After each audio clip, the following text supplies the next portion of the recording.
काली और गोरी प्रेग्नेंट बहनों का पति। वाओ, ये ड्रेस तो मुझ पर काफी अच्छी लग रही है। आज तो रौनक मुझे इतनी हॉट ड्रेस में देखकर फ्लैट ही हो जाएगा। आज मैं रौनक को बता ही दूंगी कि मैं उससे कितना प्यार करती हूँ। पारुल, खुद से क्या बात कर रही हो? कॉलेज नहीं चलना क्या? चलना तो है, लेकिन तुम्हारे साथ नहीं। आज मैं गाड़ी में अकेले जाऊंगी, तुम बस से आ जाना। लेकिन क्यों पारुल? हम तो रोज ही एक साथ कॉलेज जाते हैं ना। और अगर मैं बस से आऊंगी तो मुझे कॉलेज पहुंचने में लेट हो जाएगा। हाँ, तो एक दिन लेट हो जाओगी तो कौन सा पहाड़ टूट जाएगा। और वैसे भी आज मेरे लिए बहुत स्पेशल डे है, तो मैं तुम जैसी कल्लू माई के साथ जाकर अपना स्पेशल डे खराब नहीं कर सकती। ओके?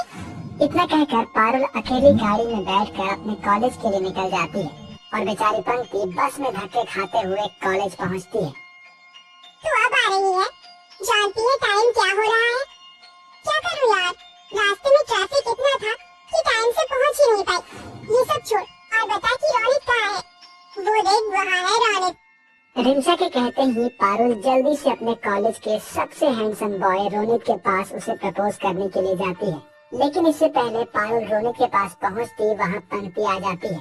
पंक्ति को देखकर रोनित पंक्ति के पास आ जाता है और उसका हाथ पकड़ के अपने कॉलेज के पास बने पार्क में जाने लगता है, जिसे देखकर पारुल को बहुत गुस्सा आता है। इसकी इतनी हिम्मत कि ये मेरे रौनक का हाथ पकड़े। ये शायद भूल गई है कि पारुल को जो चाहिए होता है वो उसे हासिल करती ही रहती है। पारुल घर चली जाती है और पंक्ति के आने का इंतजार करती है। पंक्ति के आते ही पारुल उसे जोरदार थप्पड़ मार देती है कि तभी वहाँ पर पारुल और पंक्ति की माँ सुलोचना भी आ जाती है। पारुल, तुझे शर्म नहीं आती अपनी ही बहन पर हाथ उठाते हुए? माँ, मेरा बस चले ना तो आज मैं इसका खून कर दूं। मैं जिस लड़के को पसंद करती हूँ इसका उसके साथ चक्कर चल रहा है। अरे ये अपनी औकात भूल गई है क्या? या आईने में इसने अपनी शक्ल देखना बंद कर दिया? रौनक कॉलेज का सबसे हैंडसम और रिच बॉय है और ये कॉलेज की सबसे बदसूरत लड़की। मुझ जैसी सुंदर लड़की को छोड़कर वो उस काली को कैसे पसंद कर सकता है? पारुल, रौनक मुझसे प्यार करता है और मैं रौनक से। उसने मेरी बाहरी खूबसूरती देखने की बजाय मेरे अंदर की खूबसूरती देखी है, समझी तू? पंक्ति बिल्कुल ठीक कह रही है। पंक्ति ने मुझे रौनक के बारे में पहले ही बता दिया था। अगर तूने अपनी जिद नहीं छोड़ी तो मुझसे बुरा कोई नहीं होगा। बचपन से लेकर आज तक तूने पंक्ति से हर चीज छीनी है, लेकिन आज मैं तुझे इससे इसका प्यार नहीं छीनने दूंगी, समझी तू? अपनी माँ की बात सुनकर पारुल रोते हुए अपने कमरे में चली जाती है। पंक्ति रंग रूप में बचपन से ही काली होती है, वहीं पारुल रंग रूप में बहुत ज्यादा सुंदर होती है, जिसके चलते पारुल को हमेशा अपनी खूबसूरती पर घमंड होता है। लेकिन इन दोनों की माँ सुलोचना अपनी दोनों बेटियों में कभी भी काले और गोरे रंग का भेदभाव नहीं करती है और दोनों को एक जैसा प्यार करती है। लेकिन जब पारुल को ये बात पता चलता है कि जिस लड़के को वो इतने समय से चाहती थी वो लड़का उसकी काली बहन से प्यार करता है, जिससे पारुल पंक्ति से और ज्यादा नफरत करने लगती है। लेकिन अपनी माँ की वजह से पारुल कुछ भी नहीं कर पाती और ऐसे ही समय गुजरता रहता है। और एक दिन, अरे कॉलेज में नया लड़का कौन है? दिखने में तो काफी हैंडसम और अमीर दिख रहा है। अरे ये रौनक का भाई रॉकी है, बिल्कुल रौनक की तरह हैंडसम है ना? क्या सच में? रिमशा की बात सुनकर पारुल हैरान रह जाती है और जब पारुल रोनित का पीछा छोड़कर रॉकी का पीछा करने लगती है और उसे अपने झूठे प्यार के झांसे में फंसा लेती है, ये सोचकर कि वो अब पंक्ति से बदला लेगी। ऐसे ही समय गुजरता है और दोनों बहनों का कॉलेज कंप्लीट हो जाता है। कॉलेज कंप्लीट होने के बाद दोनों बहनों की शादी एक ही घर में हो जाती है। जहाँ पंक्ति की शादी उसके प्यार रोनित से होती है, वहीं पारुल की शादी रॉकी से हो जाती है। शादी के बाद उन दोनों की सास लता उन दोनों का बड़े ही प्यार से गृह प्रवेश करती है और ऐसे ही शादी का पहला दिन गुजर जाता है। तुम तो साड़ी में बहुत ही खूबसूरत लग रही हो, देखो तुम्हारे लिए क्या लेकर आया हूँ। ये तो डायमंड नेकलेस है, लेकिन इसकी क्या जरूरत थी? ये मुझ पर थोड़ी ना अच्छा लगेगा। ये तो सिर्फ गोरी लड़कियों पर अच्छा लगता है, ना कि मुझ जैसी काली पर। मैंने तुमसे कितनी बार कहा है कि तुम जैसी हो मुझे बहुत पसंद हो। तुम जैसा लाइफ पार्टनर मुझे इस पूरी दुनिया में ढूंढने पर भी नहीं मिलता, समझी? रोनित की बात सुनकर पंक्ति रोनित के गले लग जाती है। ये क्या, आप शराब पी रहे हैं? आपने तो मुझसे कहा था कि आप ड्रिंक स्मोक कुछ भी नहीं करते, फिर ये सब? वो तो तुझसे शादी करने के लिए झूठ बोला था। शराब सिगरेट पीना ये तो मेरी जिंदगी है। चल अब मेरे लिए एक बढ़िया सी ड्रिंक बना दे, चल। यानी कि तुमने मुझसे झूठ बोला, मैंने गलती कर दी तुम पर भरोसा करके, मेरी तो जिंदगी बर्बाद हो गई। मुझसे शादी करके तेरी जिंदगी बर्बाद हो गई है? अरे जिंदगी तो मेरी बर्बाद हो गई। सोचा था इतने अच्छे घर की लड़की है तो शादी के बाद दहेज तो लेकर आएगी, लेकिन तू तो एक फूटी कौड़ी भी लेकर नहीं आई। हाँ, अब मेरी शराब का खर्चा कैसे निकलेगा? शादी के बाद जहाँ पंक्ति का पति रोनित उसे हमेशा प्यार करता है और उसका ख्याल रखता है, उसे गिफ्ट देता है, वहीं रॉकी ये सब करने की बजाय दिन रात शराब पीकर पारुल को मारता है। पारुल जानती थी कि उसने अपने हाथों से अपनी जिंदगी बर्बाद की, इसलिए वो किसी से कुछ भी नहीं कहती और ऐसे ही समय गुजरता रहता है। और एक दिन दोनों बहनों को पता चलता है कि वो दोनों प्रेग्नेंट हैं। सुनिए जी, अब आप पापा बनने वाले हैं। क्या सच में पंक्ति? तुमने आज मेरी जिंदगी की सबसे अच्छी खुशखबरी सुनाई है मुझे। आज मैं बहुत ज्यादा खुश हूँ। आज के बाद तुम घर का कोई भी काम नहीं करोगी, सिर्फ आराम ही आराम करोगी और हमेशा हेल्दी फूड खाओगी। जहाँ एक तरफ रोनित पापा बनने की खुशी में सब कुछ भूलकर सिर्फ अपनी पत्नी का ध्यान रखता है, वहीं रॉकी। क्या तुम माँ बनने वाली है? एक तो मेरा यहाँ शराब का खर्चा नहीं निकल रहा है, ऊपर से इस बच्चे का खर्चा भी मुझे उठाना पड़ेगा। अरे बच्चा नहीं चाहिए मुझे, गिरा दे इस बच्चे को। कहाँ से कमा कर लाऊंगा मैं इस बच्चे को पालने के लिए पैसे? नहीं, मैं इस बच्चे को नहीं गिराऊंगी। शराब के नशे ने आपको पागल बना दिया है, जो आज आप अपने ही बच्चे को गिराने की बात कर रहे हैं। पारुल की बात सुनकर रॉकी पारुल के साथ मारपीट करता है। समय गुजरता है और 8वां महीना शुरू हो जाता है, जहाँ एक तरफ पंक्ति की प्रेगनेंसी में रोनित पंक्ति के साथ रहता है और उसका अच्छे से ख्याल रखता है, वहीं रॉकी हमेशा पारुल को मारता रहता है। महीने गुजरते हैं और वहीं रोज रोज की मारपीट से पारुल की तबीयत खराब होने लगती है। यहाँ बैठे बैठे आराम फरमा रही है, जा मेरे लिए चखना बना कर ला। शर्म नहीं आती आपको? मैं प्रेग्नेंट हूँ और ऐसी हालत में आप मुझे चखना बनाने के लिए बोल रहे हैं? पारुल की बात सुनकर रॉकी बिना कुछ सोचे समझे पारुल को मारने लगता है और गुस्से में पारुल को धक्का दे देता है, जिससे पारुल अपने पेट के बल पर गिर जाती है और पारुल को लेबर पेन शुरू हो जाता है।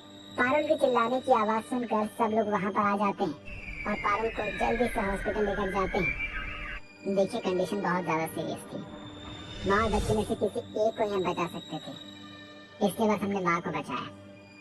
तुम्हारी इस नशे की लत की वजह से मेरी बहन ने अपना बच्चा खो दिया। तुम उस बच्चे के कातिल हो और तुम्हें तुम्हारी किए की सजा जरूर मिलेगी।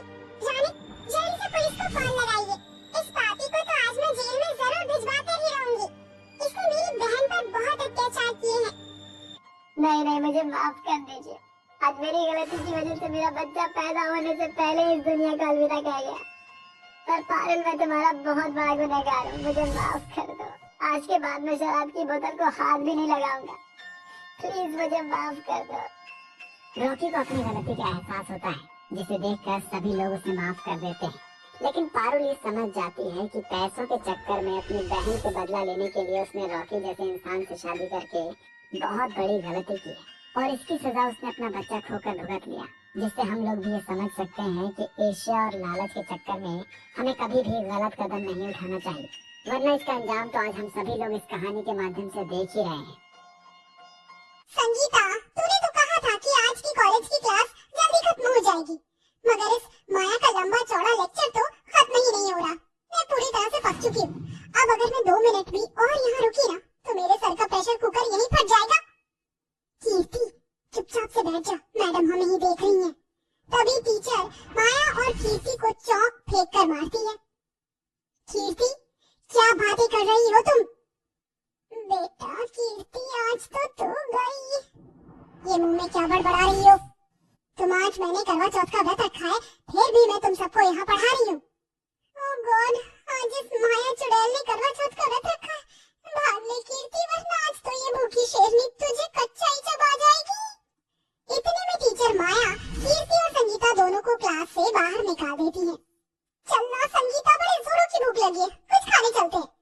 कीर्ति अपनी महंगी गाड़ी में संगीता को बिठा लेती है। तभी संगीता बाजार देखकर कहती है, रुक रुक रुक, चलना गोलगप्पे खाते हैं। इस पर कीर्ति बड़े घमंड से कहती है, क्या यार संगीता, दिखाती ना गरीबों वाली जात, जहाँ गोलगप्पे और चाट का ठेला दिखानी कि बस शुरू, देख, मैं ऐसे सस्ते ठेले वाले से कुछ भी खरीद कर खाना पसंद नहीं करती। चल मैं तुझे पिज्जा खिलाती हूँ। तभी संगीता हिचकाती हुई कहती है, मगर कीर्ति मेरे पास इतने पैसे नहीं। ओफो, तू बस फ्री फन में खा लियो। ये कहानी है दो सहेली कीर्ति और संगीता की। कीर्ति अमीर बिजनेसमैन पिता की इकलौती बेटी थी, इसलिए पिता की बेशुमार दौलत ने कीर्ति को पूरी तरह से घमंडी बना दिया।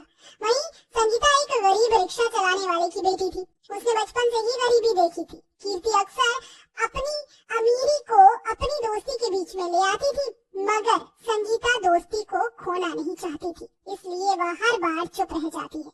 इसी तरह से समय गुजरता है और कीर्ति की शादी पक्की हो जाती है। संगीता, ये ले मिठाई खा, तेरी सहेली की शादी शौर्य सिंघानिया से पक्की हो गई है। अब तो मेरी लाइफ फुल सेट है।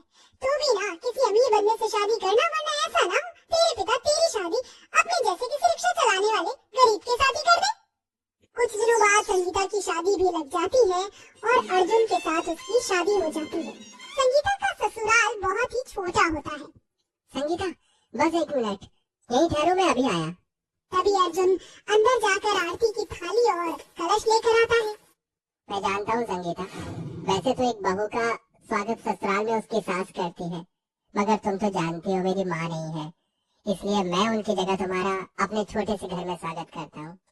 अपने पति से ऐसा प्यार भरा स्वागत पाकर संगीता की आंखों में खुशी के आंसू भर आते हैं। कुछ दिनों में संगीता को ये पता चलता है कि उसके घर के बगल बना बड़ा सा बंगला उसकी सहेली का ससुराल है। ये जानकर संगीता उससे मिलने आती है। जी नमस्ते माँ जी, मैं संगीता हूँ, कीर्ति की सहेली। अरे तुम तो अर्जुन की पत्नी हो ना। जी माँ जी, 2 दिन पहले ही मेरी शादी हुई है। इतने में कीर्ति आ जाती है। अरे संगीता, तुम यहाँ पर क्या कर रही हो? वो अर्जुन फैक्ट्री चले गए हैं तो मैंने सोचा तेरे पास चली आओ, थोड़ी बातें कर लेंगे हम। हमारा ससुराल पड़ोस में जो है। मेरे पास फालतू की गॉसिप के लिए टाइम नहीं है। पार्लर वाली के साथ मेरा अपॉइंटमेंट है, मैं वहीं जा रही हूँ। तुम यहाँ पर रुककर क्या करोगी? तुम भी चलो। कीर्ति संगीता को अकेले में बहुत खरी खोटी सुनाती है। संगीता, तुम क्यों मेरी ससुराल वालों के सामने मेरी बेइज्जती करवाने पर लगी हो? ऐसे मेरे ससुराल में घुस आई हो, वो भी ऐसी सस्ती साड़ी में। भले हम सहेली हैं, मगर हमारे स्टेटस एक दूसरे से बिल्कुल भी मिलते जुलते नहीं है। कीर्ति के दिए ताने संगीता के दिल पर लग जाते हैं। ऐसे ही समय बीतता है और करवा चौथ आ जाता है। तभी अर्जुन अपनी जेब से 500 रुपए निकाल कर संगीता को देता है। संगीता, तुम्हारे पति के पास तुम्हें देने को ज्यादा तो नहीं, जो है बस यही है। तुम भी सोच रही होगी ना कैसे गरीब से शादी की है, जो तुम्हें करवा चौथ के लिए भी खुला खर्चा तक नहीं दे पा रहा। आज ये कैसी बातें कर रही हैं? मेरा श्रृंगार तो आपसे है और मैं आपके साथ बहुत खुश हूँ। 500 रुपए लेकर संगीता खरीदारी के लिए बाजार आ जाती है। शौर्य, कुछ दिन में करवा चौथ आने वाला है। शादी के बाद ये मेरा पहला करवा चौथ है। तुम आज ऑफिस की छुट्टी ले लो। मैं करवा चौथ की सारी शॉपिंग तुम्हारी पसंद से करना चाहती हूँ। आई एम सॉरी कीर्ति, एक इम्पोर्टेंट मीटिंग में जाना है। मेरा क्रेडिट कार्ड ले जाओ और शॉपिंग कर लेना। कीर्ति क्रेडिट कार्ड लेकर गाड़ी में बैठकर बाजार आकर महंगी साड़ी, ज्वेलरी, मेकअप सब खरीदती है। तभी वहाँ वो संगीता को फुटपाथ से साड़ी खरीदते देखती है। भाई साहब, ये वाली साड़ी कितनी की है? बहन जी, कोई भी साड़ी 500 रुपए सेल की है। भैया थोड़ा ठीक लगा लो, मेरे पास बस 500 रुपए ही है और मुझे करवा चौथ की बाकी की खरीदारी भी करनी है। क्या मैडम, आज के जमाने में इससे सस्ता क्या मिलेगा? संगीता वो साड़ी खरीद लेती है। तभी कीर्ति अपनी अमीरी पर इतराते हुए उसे नीचा दिखाती है। संगीता, ये फुटपाथ से खरीदी हुई सेकेंड हैंड साड़ी तुम करवा चौथ पर पहनोगी? ये देखो, मैंने करवा चौथ के लिए ये महंगी साड़ी ली है, मगर इतनी महंगी साड़ी पहनने की तुम्हारी औकात कहाँ? पूरे 1 लाख रुपए की है। सुंदर है ना? संगीता आंसू भरी आंखों से कहती है, तुम्हारी साड़ी बहुत सुंदर है। कीर्ति, अच्छा मैं चलती हूँ, अर्जुन मेरा इंतजार कर रहे होंगे। संगीता आंखों में आंसू लिए घर आ जाती है और कीर्ति करवा चौथ के लिए मेहंदी और पार्लर वाली को बुक करती है। ओके मीता, तुम मॉर्निंग में आ जाओ, फिर मुझे मेहंदी भी लगा देना और ट्यूटोरियल भी कर देना। किसका फोन था कीर्ति बहू? वो मेरी मेहंदी वाली का फोन था मम्मी जी, मैंने करवा चौथ की मेहंदी लगवाने के लिए बुलाया है। कीर्ति बहू, तुम अपनी सहेली संगीता को भी बुला लेना, वो भी हमारे घर पर मेहंदी लगा लेगी। नहीं मम्मी जी, उसे इतनी महंगी मेहंदी लगाने की आदत नहीं है, गरीब है ना, इसलिए पैसे बचाने के लिए पत्ते पीस कर ही मुट्ठी छाप ले बहू, ये तुम कैसी बातें कर रही हो? आखिर वो है तो तुम्हारी सहेली ही ना। इस पर कीर्ति चिढ़कर मन में कहती है, पता नहीं मेरी गरीब सहेली ने मेरी सास को ऐसी भी कौन सी गुट्टी घोलकर पिला दी है जो उसकी रमता जोगी बनी हुई है। एक तरफ जहाँ कीर्ति करवा चौथ के खातिर हाथों पैरों पर भरी मेहंदी लगवाती है, वहीं गरीबी में संगीता अपने हाथों से सिलबट्टे पर पत्ते पीस कर मेहंदी लगाती है। वहीं कीर्ति की सास रोमा उसे सरगी से भरी थाली देती है। वहीं अर्जुन मिट्टी के चूल्हे का धुआं झेलकर अपनी पत्नी के खातिर सरगी में उसे सेवई रोटी देता है। उठो संगीता, सरगी का समय हो गया है। आज ये सरगी की थाली आपने मेरे लिए सजाई है। शुक्रिया अर्जुन जी, मैं बड़ी खुशकिस्मत हूँ जो मुझे आप जैसा पति मिला है। अगले दिन दोनों ही अमीर गरीब सहेलियां भूखी प्यासी रहकर करवा चौथ का व्रत रखती हैं। जहाँ कीर्ति पार्लर से मेकअप करवा कर आती है, वहीं संगीता अटूट श्रद्धा से अपने पति के नाम से 16 श्रृंगार करती है और खुद ही व्रत की कथा सुनकर करवा भरते हुए पूजा करती है। हे चौथ माता, मेरे करवा चौथ का फल मेरे पति को मिले, उन्हें खूब तरक्की देना और उन्हें मेरी भी उम्र लग जाए। संगीता की प्रार्थना पूरी हो जाती है। उसी दिन अर्जुन को फैक्ट्री में प्रमोशन मिलता है और वो एक मामूली से मजदूर से अपनी नौकरी से मैनेजर बन जाता है और घर लौटते वक्त उसे फुटपाथ पर एक बुढ़िया गजरा बेचते दिखती है। सुनो बेटा, अपनी पत्नी के लिए गजरा और चूड़ी ले लो, आज करवा चौथ है। अर्जुन चूड़ी और गजरा खरीद लेता है। जी आ गए आप? हाँ संगीता, तुम जरा पीछे घूम जाओ, मैं तुम्हारे लिए कुछ लाया हूँ। अर्जुन अपने हाथों से संगीता के बालों में गजरा लगाता है और उसे चूड़ी पहनाता है। बाहर दरवाजे पर खड़ी कीर्ति ये देखकर चिढ़कर वापस लौट जाती है। कीर्ति बहू, संगीता को बुलाने भेजा था ना, वो कहाँ है? कीर्ति बिना कोई जवाब दिए अपने कमरे में चली जाती है। वहीं संगीता चांद को अर्घ देकर अर्जुन के हाथों से पानी पीकर व्रत खोलती है। दूसरी तरफ शौर्य देर से घर आता है। शौर्य, क्या आज के दिन भी तुम्हारे लिए मुझसे जरूरी काम था? मैंने यहाँ भूखी प्यासे रहकर तुम्हारी लंबी उम्र के लिए करवा चौथ का व्रत रखा है। मैं काम में बिजी था, याद हो गया लेट, सॉरी ना। व्रत तोड़कर शौर्य कीर्ति को खाना खिलाने बाहर लाता है, जहाँ अर्जुन और संगीता भी होते हैं। अरे अर्जुन जी, आप यहाँ? शौर्य, तुम क्यों उन गरीबों के पास जा रहे हो? लोग तुम्हें कैप्चर कर रही हैं। कीर्ति, आज अर्जुन जी की मदद से ही मैं एक सफल बिजनेसमैन हूँ।